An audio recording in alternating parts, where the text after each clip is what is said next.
जय श्री राधे कृष्ण। आप सभी का हमारे YouTube चैनल पे बहुत बहुत स्वागत है। आइए सुनते हैं देवशयनी एकादशी द्वादशी पारण के दिन तुलसी माता की कथा।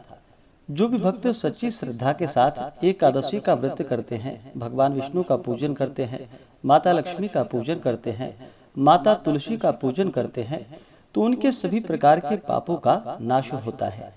भगवान विष्णु को जो कि तुलसी अति प्रिय है, जो भी भक्त प्रत्येक दिन तुलसी माता का पूजन करते हैं, तुलसी स्तोत्र आदि का पाठ करते हैं, तुलसी वृक्ष के नीचे दीपक जलाते हैं, तो इससे माता तुलसी अपना कृपा प्रदान करती हैं और भगवान विष्णु का भी कृपा प्राप्त होता है। जहाँ पर भी तुलसी का वृक्ष होता है, वहाँ पर जो कि यम के दूत भी नहीं आते जाते हैं और माता तुलसी अपने भक्तों की सदैव रक्षा करती हैं तथा सुख और समृद्धि का आशीर्वाद प्रदान करती हैं।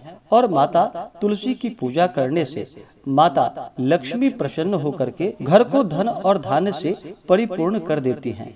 तो आइए सुनते हैं देवशयनी एकादश द्वादशी पारण के दिन तुलसी माता की कथा। अगर आप देवशयनी एकादश द्वादशी पारण के दिन ब्राह्मण दक्षिणा, अन्नदान, वस्त्रदान आदि के लिए देना चाहते हो, तो आप अपने श्रद्धा और सामर्थ्य के अनुसार हमें डिस्क्रिप्शन में जाकर के वहां से गूगल पे, फोन पे या अकाउंट नंबर के माध्यम से आप अपने श्रद्धा और सामर्थ्य के अनुसार हमें ब्राह्मण दक्षिणा प्रदान कर सकते हैं।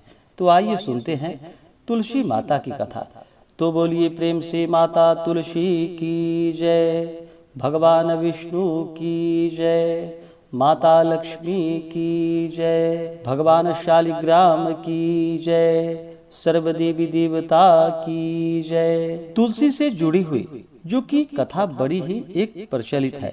श्रीमद् देवी भागवत पुराण में इनके दिव्य अवतरण की दिव्य लीला और कथा बतलाई गई है। एक बार भगवान शिव ने अपने तेज को समुद्र में फेंक दिया। उससे एक महान तेजस्वी बालक ने जन्म लिया। यह बालक जो कि आगे चलकर जालंधर के नाम से पराक्रमी दैत्य राजा बना और उसकी राजधानी का नाम जालंधर नगरी पड़ा। दैत्यराज कालनेमी की कन्या वृंदा का विवाह जालंधर से हुआ।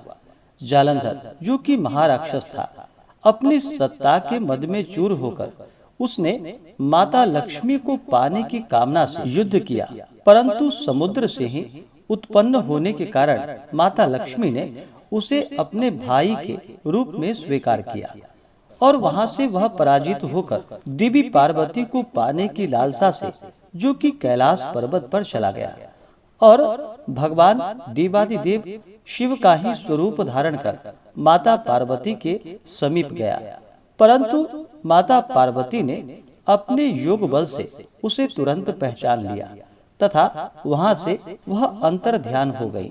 और फिर माता पार्वती ने क्रुद्ध होकर सारा वृतांत भगवान विष्णु को बतलाया। जालंधर की पत्नी वृंदा जो कि अत्यंत पतिव्रता स्त्री थी, उसी के पतिव्रत धर्म की शक्ति से जालंधर जो कि ना तो मारा जाता था और ना ही पराजित होता था, इसलिए जालंधर का नाश करने के लिए जो कि वृंदा के पतिव्रत धर्म को भंग करना बहुत जरूरी हो गया था।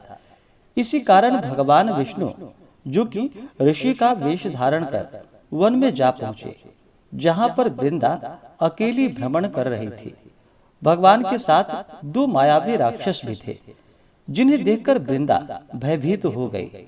ऋषि ने वृंदा के सामने पल में दोनों को भस्म कर दिया और उनकी शक्ति को देखकर वृंदा ने कैलाश पर्वत पर महादेव के साथ युद्ध कर रहे अपने पति जालंधर के बारे में उस ऋषि रूपी भगवान विष्णु से पूछा।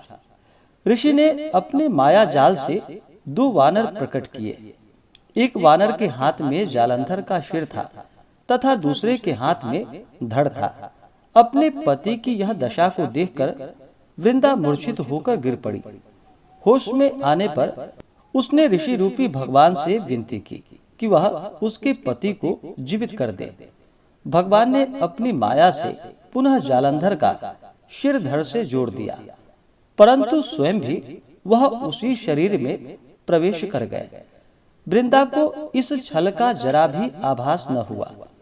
जालंधर बने भगवान के साथ वृंदा, जो कि पतिव्रता का व्यवहार करने लगी, जिससे उसका सतीत्व भंग हो गया।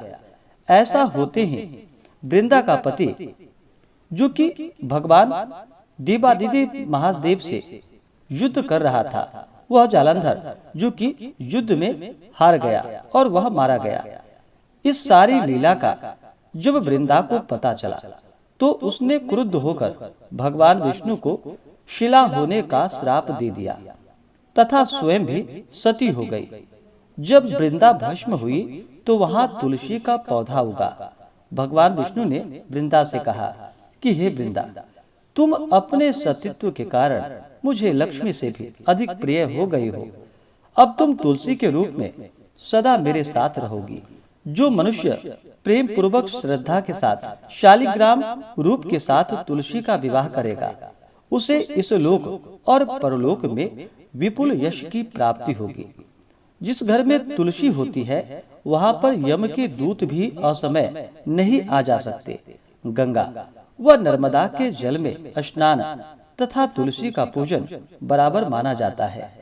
चाहे मनुष्य कितना भी पापी क्यों न हो, मृत्यु के समय जिसके प्राण मंजरी रहित तुलसी और गंगा जल मुख में रखकर निकल जाते हैं, वह पापों से मुक्त होकर वैकुंठ धाम को प्राप्त हो जाता है। जो मनुष्य तुलसी व आंवलों की छाया में अपने पितरों का श्राद्ध करता है तो उसके पितर भी मोक्ष को प्राप्त हो जाते हैं।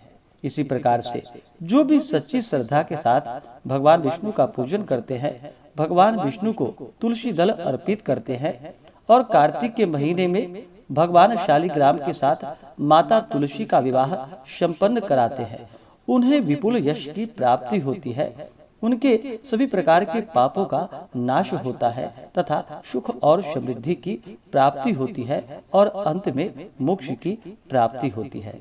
तो बोलिए प्रेम से भगवान विष्णु की जय, माता लक्ष्मी की जय, भगवान शालिग्राम की जय, तुलसी माता की जय, सर्वदेवी देवता की जय। भगवान विष्णु जी के पूजन में जो कि तुलसी जी का बड़ा ही विशेष महत्व माना गया है।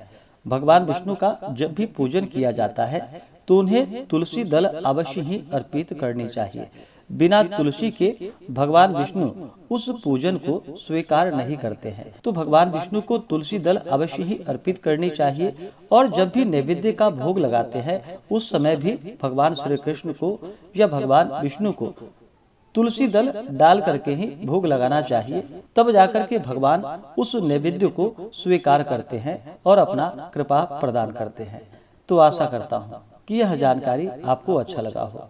ऐसे ही ज्ञानवर्धक जानकारियाँ प्राप्त करने के लिए हमारे इस चैनल पे अगर आप नए हैं तो चैनल को लाल बटन दबा करके सब्सक्राइब करें, साथ में बेल आइकन घंटी को दबाएं ताकि मेरे वीडियो का नोटिफिकेशन आपको समय से मिलता रहे। वीडियो को लाइक करें, शेयर करें। सुखी रहे और स्वस्थ रहे। जय श्री राधे कृष्ण। धन्यवाद।